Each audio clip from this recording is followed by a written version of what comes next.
Welcome dear रॉकर्ट्स। आज हम देखने वाले हैं मजे या तू।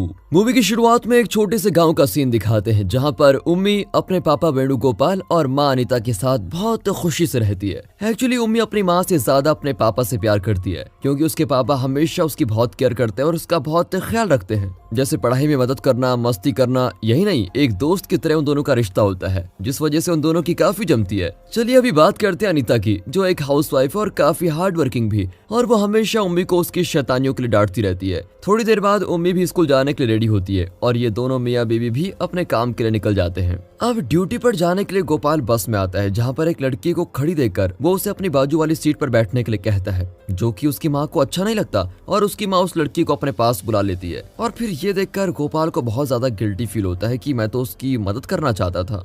अगले दिन हम कॉलेज का एक सीन देखते हैं जहाँ पर अनीता की फ्रेंड सुमा लड़कियों पर हो रहे अत्याचार पे एक स्पीच दे रही होती है और अनीता भी वहाँ पर मौजूद होती है। तभी उसे गोपाल कॉल करता है और वो सुमा से मिलकर गोपाल के साथ वहाँ से चली जाती है। अब दोनों एक बड़ी सी शॉप पर पहुँचते हैं जहाँ हमें पता चलता है कि आज उम्मी का बर्थडे है, जिसके बर्थडे का सारा सामान लेने के लिए ही ये दोनों यहाँ पर आए हैं। घर पहुंचने के बाद वो उम्मी का बहुत धूमधाम से बर्थडे सेलिब्रेट करते हैं और इस तरह पूरी फैमिली बड़ी खुश होती है और पार्टी एंजॉय करते हैं। अब अगली सुबह फटाफट तैयार होकर उम्मी अपने पापा के साथ स्कूल जाने के लिए निकलती है। अब बस में बैठने के बाद जब उसकी सहेली उससे कहती है कि तुम्हारी माँ तुम्हें छोड़ने क्यों नहीं आती, इसके जवाब में उम्मी कहती है कि मेरे पापा मुझसे बहुत प्यार करते हैं जिस वजह से वो हमेशा मुझे छोड़ने के लिए आते हैं। अब दिन बीत जाता है और रात का समय आता है जहाँ अनीता और गोपाल सोने जा रहे होते हैं, लेकिन तभी वहाँ पर उम्मी आ जाती है और जबरदस्ती अपने पापा की साइड सोने की जिद करती है। अनीता के बहुत समझाने के बाद भी उम्मी वहाँ से जाती नहीं है और जिद पकड़कर वहीं सो जाती है। अब अगले सीन में हम गोपाल को देखते हैं जो अपने ऑफिस में काम कर रहा होता है।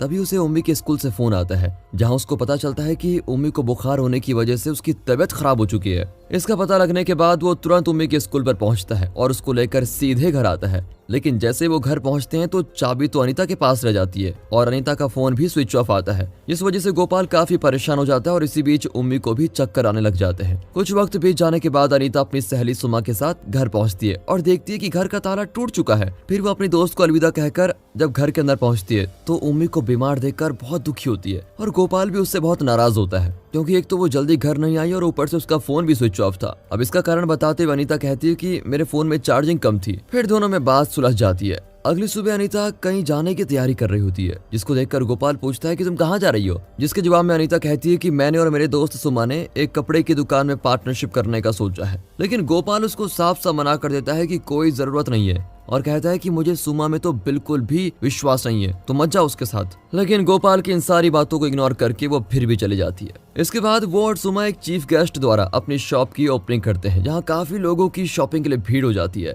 अब वहाँ से आने के बाद जब शाम को अनीता घर पहुँचती है तो घर पर ताला लगा होता है क्योंकि गोपाल अपनी बेटे के साथ अब तक घर नहीं पहुंचा और नए ताले की चाबी उसी के पास है। और फिर बहुत देर बाद जब गोपाल उम्मी के साथ घर नहीं आता तो अनीता अपने दोस्त को कॉल करके उसे वापस बुला लेती है और वहां से चली जाती है। इसके बाद बहुत वक्त बीत जाता है और अब अनीता गोपाल का रिश्ता भी काफी बिखर गया है और इस वजह से वो दोनों अलग अलग रहने लगते हैं। इसी बीच उम्मी भी कुछ दिनों के लिए स्कूल वेकेशन पर चली जाती है और गोपाल अनीता अपने अपने काम में बिजी हो जाते हैं और यहाँ तक कि दोनों गाड़ियां भी ले लेते हैं। इसी बीच उम्मी अपनी कहानी सुनाती है कि उसका उसकी माँ के बिना मन नहीं लगता और वो खुद भी अकेलेपन में जी रही है। और इसी बीच गोपाल को भी दारू पीने की आदत लग जाती है और वो भी अकेला अकेला सा रहने लगता है। अब एक दिन उन्हें पता चलता है कि उम्मी अपनी वेकेशन से वापस आने वाली है, इसलिए वो दोनों उसको लेने के लिए स्कूल पहुंचते हैं और अपनी बेटी से मिलते हैं। उम्मी भी अपने माँ बाप को देखकर बहुत खुश होती है, जिसके बाद वो प्रिंसिपल से मुलाकात करते हैं जहाँ प्रिंसिपल उन दोनों के खराब रिश्ते के कारण उन्हें मिस लीजा से मिलने के लिए कहते हैं। लेकिन जैसे मिस लीजा उन दोनों से बात कर रही होती है तभी गोपाल को बहुत गुस्सा आ जाता है और वो वहाँ से अपनी बेटी को लेकर निकल जाता है। दोनों के रिश्ते खराब हो जाते हैं और वो अपनी अपनी कार में बैठकर घर के लिए निकलते हैं कि तभी गलती से अनीता का रास्ते में एक्सीडेंट हो जाता है। लेकिन इस बात का अंदाजा गोपाल को नहीं होता और वो अपनी कार को लेकर बहुत आगे चला जाता है। अब अपनी माँ को न देखकर उम्मी बड़ी परेशान रहती है और उसको कॉल करती है। तभी एक लेडीज उसका कॉल रिसीव करके बताती है कि तुम्हारी माँ को हॉस्पिटल में एडमिट किया गया है, तुम जल्दी अपने पापा के साथ यहाँ पर पहुँचो। इसके बाद ये दोनों हॉस्पिटल जाते हैं जहाँ उसकी देखभाल करने के लिए अनीता की दोस्त सुमा आ जाती है। अब गोपाल वहाँ रुके बिना अपनी बेटी को लेकर घर वापस आ जाता है। जब वो कमरे में आते हैं तभी गोपाल की नजर उम्मी के बेड पर पड़ती है जिस पर खून लगा है, जिससे गोपाल को पता चल जाता है कि उम्मी के पीरियड्स शुरू हो गए हैं, जिसकी खबर वो अनीता को देता है। इसके बाद अनीता हॉस्पिटल से डिस्चार्ज होकर अपनी दोस्त सुमा के साथ आती है और उम्मी को सैनिटरी पैड्स देकर समझाती है कि तुम अब बड़ी हो गई हो, तुम्हें बचपना छोड़ना होगा। उसी रात एक तरफ अनीता और गोपाल अपने कमरे में सो रहे होते हैं और दूसरी तरफ उम्मी पढ़ाई कर रही होती है, लेकिन जैसे ही बिजली कड़कने की आवाज आती है उम्मी डर के मारे अपने पापा के पास जाके सो जाती है। अब ये देखकर अनीता को अच्छा नहीं लगता और वो फिर से उसे अपने कमरे में सोने के लिए भेज देती है, लेकिन ये गोपाल फिर से उम्मी के कमरे में उसके साथ सोने के लिए चला जाता है। अनीता को फिर बहुत बुरा लगता है, लेकिन वो बेचारी सब कुछ सह रही होती है।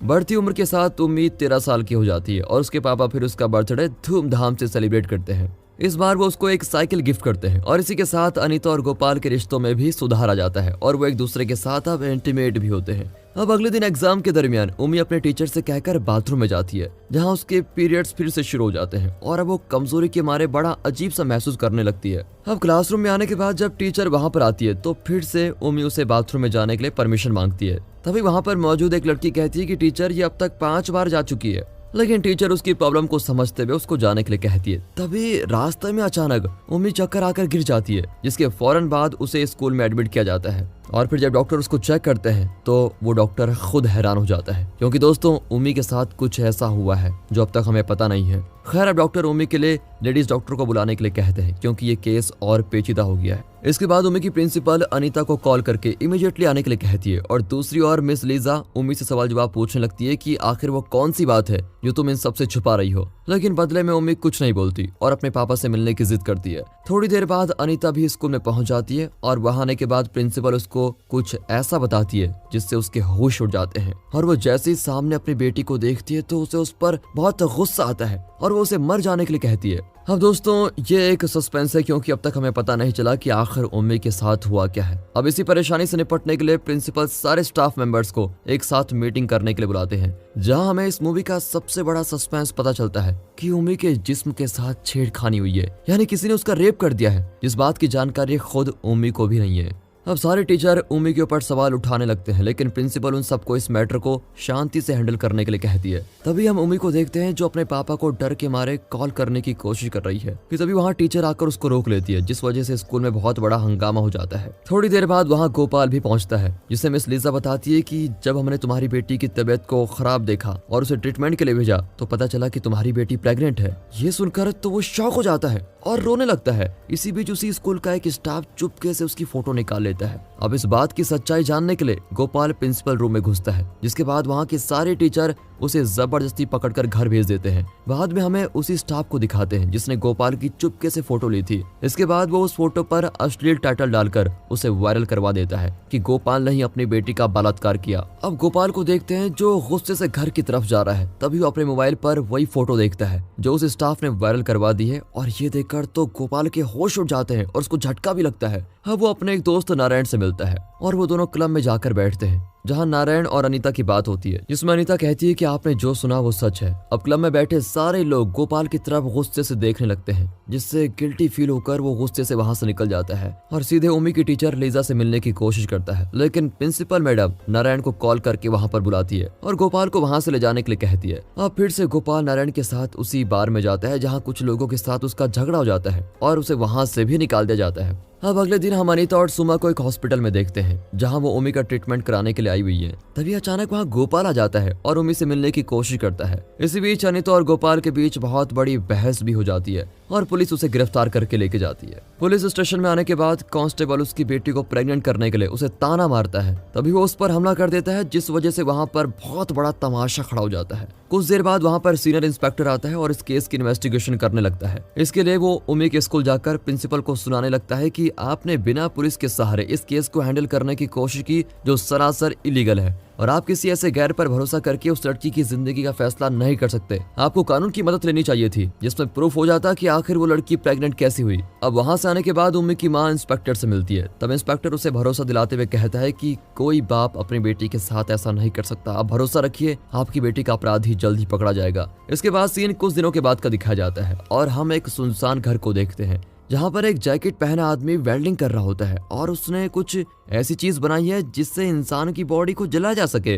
तभी हमारी नजर पड़ती है वहाँ पर किडनैप किए गए एक शख्स के ऊपर। तभी वो जैकेट पहना आदमी उसके पास आता है और मोबाइल से उसे उम्मी की तस्वीर दिखाता है। तभी कुछ तस्वीरें फ्लैशबैक की दिखाई जाती है जहाँ में पता चलता है कि ये किडनैप किया गया आदमी और कोई नहीं, वही स्कूल का स्टाफ है जिसने गोपाल की तस्वीरें ली थी और उन्हें वायरल कर दिया था, जिस वजह से लोग गोपाल को ही अपनी बेटी का रेपिस्ट मानने लगे थे। इस वजह से बेचारे की फैमिली को बहुत बेइज्जती सहनी पड़ी थी। और यही नहीं, उस जैकेट वाले आदमी का भी चेहरा सामने आता है और ये कोई और नहीं बल्कि गोपाल ही है, जिसने अपना बदला पूरा करने के लिए उसको पकड़ के रखा हुआ है। अब गोपाल उससे कहता है कि मेरी बेटी ने जब मुझे तुम्हारा नाम बताया कि तुमने उसके साथ ये नीच हरकत की है, तो उसी दिन मैंने ठान लिया था कि मैं तुम्हें जान से मार दूंगा। इसके बदले में अपराधी कहता है कि मैं सरेंडर करने के लिए रेडी हूँ, तुम मुझे कोई सी भी सजा दे दो लेकिन मुझे जान से मत मारो। लेकिन इस अपराधी ने उसकी बेटी का रेप किया था, जिस वजह से उसको बहुत तकलीफ हुई थी। इसलिए गोपाल उस पर दया न करते हुए उसे उस गैस चैम्बर के जरिए जलाकर जान से मार देता है, जिसको देखकर तो सभी की रूह कांप जाती है। अब अपनी बेटी के बदले का प्रतिशोध लेने के बाद गोपाल उस मरे हुए स्टाफ की राख बाहर किसी बड़े नाले में बहा देता है और जाते जाते एक लाइन कह जाता है कि माँ का मतलब होता है सच और बाप का मतलब भरोसा। और इसी मेमोरेबल डायलॉग के साथ इस मूवी का दी एंड।